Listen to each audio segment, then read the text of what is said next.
ನಮಸ್ಕಾರ. ರಿವ್ಯೂ ಚಾನಲ್ಗೆ ಸ್ವಾಗತ. ನಾನು ಸೌಖ್ಯ ಗಾಂವ್ಕರ್. ಸಿದ್ದರಾಮಯ್ಯ ವಿರುದ್ಧ, ಕರ್ನಾಟಕ ಮುಖ್ಯಮಂತ್ರಿಗಳ ವಿರುದ್ಧ ಸ್ಫೋಟಕ ದಾಖಲೆಯೊಂದು ಔಟ್ ಆಯ್ತಾ? ಸಿದ್ದರಾಮಯ್ಯ ವಿರುದ್ಧ ದೊಡ್ಡದೊಂದು ಸಾಕ್ಷಿ ಬಿಜೆಪಿಯ ಕೈ ಸೇರಿದೆಯಾ? ಈಗ ರಾಷ್ಟ್ರ ಮಟ್ಟದಲ್ಲಿ ಇದನ್ನು ರಿಲೀಸ್ ಮಾಡಿ ಬಿಜೆಪಿ ಬಿಗ್ ಅಟ್ಯಾಕ್ ಮಾಡೋದಕ್ಕೆ ತಯಾರಿ ನಡೆಸ್ಕೊಂಡಿದೆ. ಏನದು ಹಾಗಾದರೆ ದಾಖಲೆ ಏನಿದೆ? ಅದರಲ್ಲಿ ದೊಡ್ಡದೊಂದು ಸುಳ್ಳನ್ನು ಸಿದ್ದರಾಮಯ್ಯನವರು ರಾಜ್ಯದ ಜನಕ್ಕೆ ಹೇಳ್ತಾ ಇದ್ದಾರ ಮುಖ್ಯಮಂತ್ರಿಯಾಗಿ. ಈಗ ತೀವ್ರ ಸ್ವರೂಪದ ಜಟಾಪಟಿಗೆ ಕಾರಣ ಆಗಿರೋ ಮಹತ್ವದ ಬೆಳವಣಿಗೆಯೊಂದರ ಬಗ್ಗೆ ರಿಪೋರ್ಟ್ನ ಮುಂದೆ ಇಡ್ತಾ ಇದ್ದೀವಿ. ಮಿಸ್ ಮಾಡಿದ್ರೆ ನಮ್ಮ ಚಾನಲ್ನ ಸಬ್ಸ್ಕ್ರೈಬ್ ಮಾಡಿ, ನಿಮ್ಮ ಅಭಿಪ್ರಾಯ ಕಮೆಂಟ್ ಮಾಡಿ ತಿಳಿಸಿ. ವೀಕ್ಷಕರೇ, ಸದ್ಯ ಈಗ ರಾಷ್ಟ್ರವ್ಯಾಪಿ ಇದೊಂದೇ ವಿಚಾರ, ಆದರೆ ಬೇರೆ ಬೇರೆ ಸ್ವರೂಪದಲ್ಲಿ ತಿಕ್ಕಾಟಕ್ಕೆ ಕಾರಣ ಆಗಿದೆ. ಅದು ಧರ್ಮದಂಗಲ್. ಅಲ್ಲಿ ನೋಡಿದ್ರೆ ಖರ್ಗೆ ವರ್ಸಸ್ ಯೋಗಿ ಜಟಾಪಟಿ ಆಗ್ತಿದೆ. ವಕ್ಫ್ ತೀವ್ರ ಸ್ವರೂಪದಲ್ಲಿ ದೇಶವ್ಯಾಪಿ ಕಿಡಿ ಹೊತ್ತುಕೊಂಡಿದೆ. ಕರ್ನಾಟಕದಲ್ಲಂತೂ ಒಂದಾದ್ಮೇಲೆ ಒಂದು ವಕ್ಫ್ ಗಲಾಟೆ ಅಂತೂ ಹೇಳತೀರದಲ್ವಾ. ಅದ್ರ ನಡುವೆ ಬೇರೆ ಬೇರೆ ಮಿನಿಸ್ಟರ್ಗಳ ಸ್ಟೇಟ್ಮೆಂಟು, ಜಮೀರ್ ಅವ್ರ ಸ್ಟೇಟ್ಮೆಂಟ್ ಎಲ್ಲ ಆಯಿತು. ಈಗ ಇವತ್ತು ದೊಡ್ಡ ಮಟ್ಟದಲ್ಲಿ ರಾಷ್ಟ್ರೀಯ ವಾಹಿನಿಗಳಲ್ಲಿ, ನ್ಯಾಷನಲ್ ಮೀಡಿಯಾದಿಂದ ಸೇರಿ ಎಲ್ಲ ಕಡೆ ಸದ್ದಾಗಿದ್ದು ಅದು ಕರ್ನಾಟಕ ಸರ್ಕಾರದಲ್ಲಿ ಸರ್ಕಾರಿ ಗುತ್ತಿಗೆಗಳಲ್ಲಿ 4% ಮುಸಲ್ಮಾನರಿಗೆ ಮೀಸಲಾತಿಯನ್ನು ಕೊಡಲಾಗಿದೆಯಾ ಅಥವಾ ಕೊಡುವ ತಯಾರಿಯನ್ನು ಮಾಡಿಕೊಂಡಿದ್ದಾರಾ? ಇಲ್ಲ, ಪ್ರಸ್ತಾವನೆ ಬರೋದಕ್ಕೂ ಅದನ್ನು ನಿರ್ಧಾರ ಮಾಡೋದಕ್ಕೂ ವ್ಯತ್ಯಾಸ ಇಲ್ವಾ? ಕೇಳ್ತಿರ್ತಾರೆ. ನಾವು ಅಂಥದ್ದು ಯಾವುದು ಕೊಟ್ಟಿಲ್ಲ, ನಿರ್ಧಾರನೂ ಮಾಡಿಲ್ಲ ಅಂತ ಸಿದ್ದರಾಮಯ್ಯನವರು ಕ್ಲಾರಿಫಿಕೇಶನ್ ಕೊಟ್ಟರು. ಆದರೆ ಈಗ ಸಿದ್ದರಾಮಯ್ಯ ವಿರುದ್ಧ ಸ್ಫೋಟಕ ಸಾಕ್ಷಿ ಬಿಟ್ಟ ಬಿಜೆಪಿ.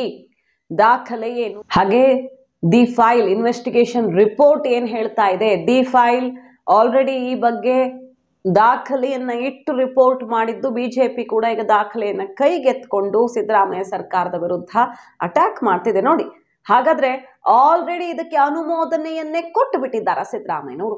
ಅನುಮೋದನೆ ಕೊಟ್ಟು ತಿದ್ದುಪಡಿ ಮಾಡಿ ಎಲ್ಲ ಫೈನಲ್ ಮಾಡಿ 4% ಗುತ್ತಿಗೆ ಮೀಸಲಾತಿ ಅಂತ ಫೈನಲ್ ಮಾಡಿಕೊಂಡು ಈಗಿಲ್ಲ ಮಾಡಿಲ್ಲ ಅಂತ ಸುಳ್ಳು ಹೇಳ್ತಿದ್ದಾರಾ? ಇದು ಬಿಜೆಪಿ ಮಾಡ್ತಿರೋ ಆರೋಪ. ಏನು ಹೇಳ್ತಿದ್ದಾರೆ ನೋಡಿ ಬಿಜೆಪಿ ಅವರು.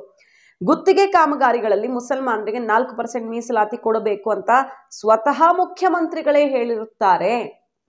ಮುಖ್ಯಮಂತ್ರಿ ರಾಜಕೀಯ ಕಾರ್ಯದರ್ಶಿಗಳು ಹಾಗೂ ಸಚಿವ ಜಮೀರ್ ಮಂಡಿಸಿದ ಈ ಪ್ರಸ್ತಾವನೆಯ ಕಡತಕ್ಕೆ ಅವತ್ತೇ ಮುಖ್ಯಮಂತ್ರಿಗಳ ಅನುಮೋದನೆ ಸಿಗುತ್ತದೆ.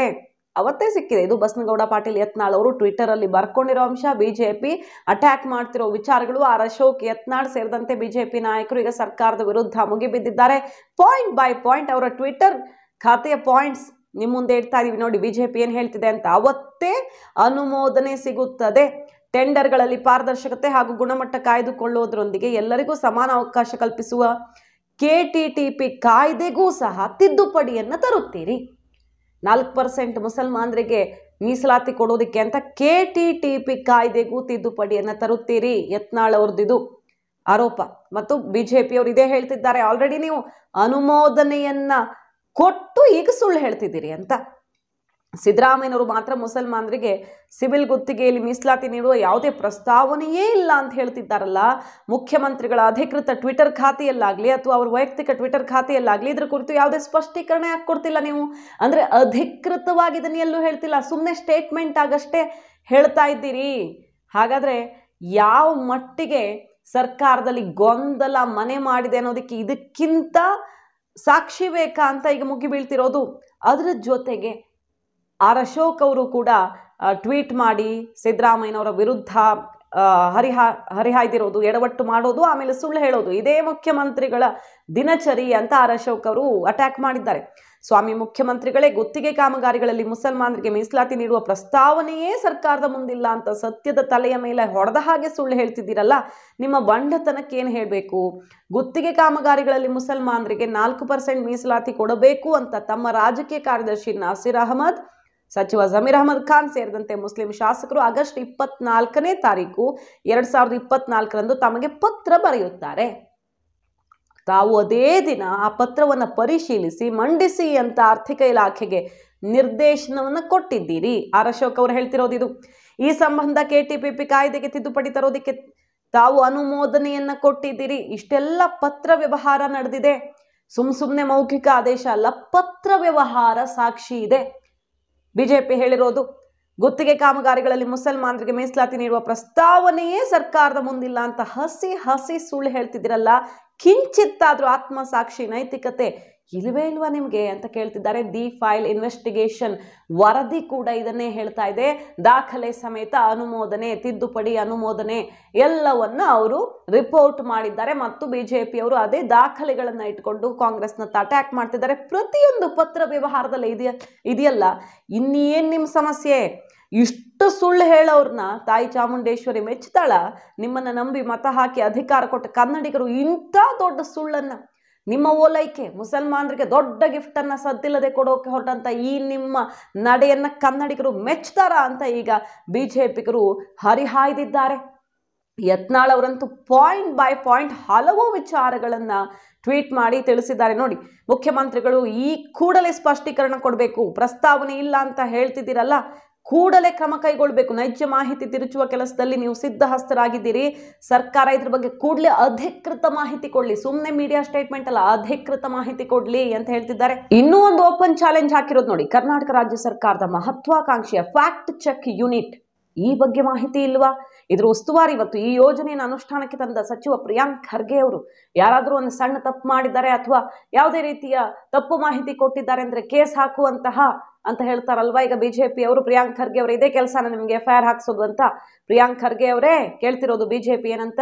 ಅವ್ರಿಗೆ ಈ ಮಾಹಿತಿನೇ ಇಲ್ವಾ? ಫ್ಯಾಕ್ಟ್ ಚೆಕ್ ಯೂನಿಟ್ ಮುಖ್ಯಮಂತ್ರಿಗಳ ಮಾಧ್ಯಮ ಗುಂಪಿನಿಂದ ಸೋರಿಕೆಯಾದ ಈ ಸುದ್ದಿಯ ಬಗ್ಗೆ ನಿಮಗೆ ಗೊತ್ತಿಲ್ವಾ? ಮುಖ್ಯಮಂತ್ರಿಗಳ ಕಚೇರಿ ನಿಯಂತ್ರಣವಿಲ್ಲದ ಕುರಿ ದೊಡ್ಡಿಯಾಗಿದೆಯಾ ಅಂತ ಬಿಜೆಪಿ ಈಗ ಹರಿಹಾಯ್ತಾ ಇದೆ ಸಿದ್ದರಾಮಯ್ಯನವರ ವಿರುದ್ಧ. ಮತ್ತು ಇದ್ರ ಬಗ್ಗೆ ವಾಟ್ಸ್ಆ್ಯಪ್ ಗ್ರೂಪಲ್ಲಿ ಸಿದ್ದರಾಮಯ್ಯನವರ ಸಂಬಂಧಪಟ್ಟ ಅಂದರೆ ಮುಖ್ಯಮಂತ್ರಿ ಕಚೇರಿಗೆ ಸಂಬಂಧಪಟ್ಟ ಒಂದು ವಾಟ್ಸ್ಆ್ಯಪ್ ಗ್ರೂಪಲ್ಲಿ ಇನ್ಫಾರ್ಮೇಷನ್ ಬರುತ್ತೆ. ಆದರೆ ಅಧಿಕೃತವಾಗಿ CM ಟ್ವಿಟರ್ ಅಥವಾ ಯಾವುದೇ ಬಗೆಯಲ್ಲಿ ಅಧಿಕೃತವಾಗಿ ಮಾಹಿತಿಯನ್ನು ಕೊಟ್ಟಿಲ್ಲ. ಸ್ಪಷ್ಟೀಕರಣ IAS ಅಧಿಕಾರಿಗಳು ಕೊಡಬೇಕಲ್ವಾ ಇದರಲ್ಲಿ. ಆದರೆ ವಾಟ್ಸ್ಆ್ಯಪ್ ಗುಂಪಲ್ಲಿ ನೌಕರರು ಕೊಡ್ತಾರೆ. ಆಡಳಿತಾತ್ಮಕ ವೈಫಲ್ಯಕ್ಕೆ ಇದಕ್ಕಿಂತ ಬೇಕಾ ನಿಮ್ಮ ಸರ್ಕಾರದಲ್ಲಿ ಎಕ್ಸಾಂಪಲ್ ಅಂತ ಈಗ ಬಿಜೆಪಿ ದೇಶವ್ಯಾಪಿ ಸಿದ್ದರಾಮಯ್ಯನವರು ಮುಸಲ್ಮಾನರಿಗೆ 4% ರಿಸರ್ವೇಷನ್ಗೆ KTTP ಕಾಯ್ದೆ ತಿದ್ದುಪಡಿಗೆ ಅನುಮೋದನೆಯನ್ನು ಕೊಟ್ಟಿದ್ದಾರೆ. ದಾಖಲೆ ಪತ್ರ ವ್ಯವಹಾರ ಇಲ್ಲಿದೆ ನೋಡಿ ಅಂತ ರಿಲೀಸ್ ಮಾಡಿ ಕೊನೆಗೂ ಮುಸಲ್ಮಾನರ ಓಲೈಕೆ ಮಾಡೋದಕ್ಕೆ ಯಾವ ಹಂತಕ್ಕೆ ಇಳಿದಿದ್ದಾರೆ? ಸಂವಿಧಾನದಲ್ಲಿ ಧರ್ಮಾಧಾರಿತವಾಗಿ ಮೀಸಲಾತಿ ಕೊಡಿ ಅಂತ ಹೇಳಿದ್ದಾರ? ಏನು ಮಾಡೋದಕ್ಕೆ ಹೊರಟಿದೆ ಕಾಂಗ್ರೆಸ್? ಯಾವ ಆಧಾರದಲ್ಲಿ ಈ ರೀತಿಯ ನಡೆಯನ್ನು ಅನುಸರಿಸ್ತಿದ್ದಾರೆ ಅಂತ ಈಗ ಮುಗಿ ಬೀಳ್ತಾ ಇರೋದು. ಮತ್ತು ಎಲೆಕ್ಷನ್ ಟೈಮ್ ಬೇರೆ, ಆಲ್ರೆಡಿ ದೇಶವ್ಯಾಪಿ ಈಗಾಗಲೇ ಇಂತಹ ವಿಚಾರಗಳೇ ಸದ್ದು ಮಾಡ್ತಾ ಇದ್ದಾವೆ. ನೋಡಿ, ಹಂಚು ಹರಿದು ಬಿಡ್ತಾರೆ, ಎಲ್ಲ ಅವರು ಕೊಟ್ಟು ಬಿಡ್ತಾರೆ. ಲೋಕಸಭೆಯಿಂದ ಶುರು ಆಯ್ತಲ್ಲ, ಹೆಚ್ಚು ಮಕ್ಕಳಿರೋರ್ಗೂ ಕೊಟ್ಟು ಬಿಡ್ತಾರೆ. ಮೋದಿ ಅವರ ಸ್ಟೇಟ್ಮೆಂಟ್ ಎಲ್ಲ ಮೊನ್ನೆ ವಕ್ಫ್ ಆಸ್ತಿ ರೈತರ ಜಮೀನಿಗೆ ಕೈ ಹಾಕದಾಗಲೇ ಸದ್ದು ಮಾಡ್ತು. ಈಗ ಮತ್ತಷ್ಟು ಆಕ್ರೋಶಕ್ಕೆ ಗುರಿ ಆಗ್ತಿದೆ. ಸರ್ಕಾರದ ಗುತ್ತಿಗೆಯಲ್ಲಿ ಮೀಸಲಾತಿ ಹೆಂಗೆ ಕೊಡ್ತಿದ್ದೀರಿ ನೀವು ಅಂತ ಆಕ್ರೋಶಕ್ಕೆ ಗುರಿಯಾಗಿದೆ ಈಗ. ಸೊ ಇದು ಎಲ್ಲಿಗೆ ಹೋಗಿ ತಲುಪತ್ತೆ ಅನ್ನೋದನ್ನು ನೋಡಬೇಕು. ನ್ಯಾಷನಲ್ ಮೀಡಿಯಾದಲ್ಲಿ ಈ ಥರ ಕಿಡಿ ಹೊತ್ಕೊಳ್ಳುತ್ತೆ ಅಂದರೆ ಏನೂ ನಡೆಯದೆ, ಪ್ರಸ್ತಾವನೆಯೂ ಇಲ್ಲದೆ, ಆಯಿತು ಪ್ರಸ್ತಾವನೆ ಬಂದರೂ ಇವ್ರು ಏನೂ ಮಾಡೇ ಇಲ್ಲ ಅಂದರೆ ದೊಡ್ಡ ವಿಚಾರ ಆಗ್ತಿರ್ಲಿಲ್ಲ. ಬಂದಿದೆ, ಕೇಳ್ಕೊಂಡಿದ್ದಾರೆ ಅಂದ್ಕೊಳ್ಬಹುದು. ಇಷ್ಟು ದೊಡ್ಡ ಸುದ್ದಿ ಹೆಂಗಾಗುತ್ತೆ? ಇಷ್ಟು ಜೋರಾಗಿ ಆಕ್ರೋಶ ಹೆಂಗೆ ವ್ಯಕ್ತವಾಗುತ್ತೆ ಅಂದರೆ ಇಷ್ಟೆಲ್ಲ ಆಗಿರೋದು ಇದಕ್ಕೆ ಕಾರಣ ಅಂತ ಈಗ ಬಿಜೆಪಿ ದಾಖಲೆ ಇಟ್ಟು ಹೇಳ್ತಾ ಇದೆ. ದಿ ಫೈಲ್ ದಾಖಲೆಯನ್ನ ರಿಪೋರ್ಟ್ ಮಾಡಿದ್ದು ಇದು ದೊಡ್ಡ ಅಸ್ತ್ರವಾಗಿ ಪರಿಣಮಿಸಿದೆ ಬಿಜೆಪಿಗೆ. ಕಾದು ನೋಡೋಣ. ಮಾಹಿತಿ ನಿಮ್ಗೆ ಇಷ್ಟ ಆಗಿದ್ರೆ ಮಿಸ್ ಮಾಡದೆ ನಮ್ಮ ಚಾನಲ್ನ ಸಬ್ಸ್ಕ್ರೈಬ್ ಮಾಡಿ. ನಿಮ್ಮ ಅಭಿಪ್ರಾಯ ಕಮೆಂಟ್ ಮಾಡಿ ತಿಳಿಸಿ. Thank you.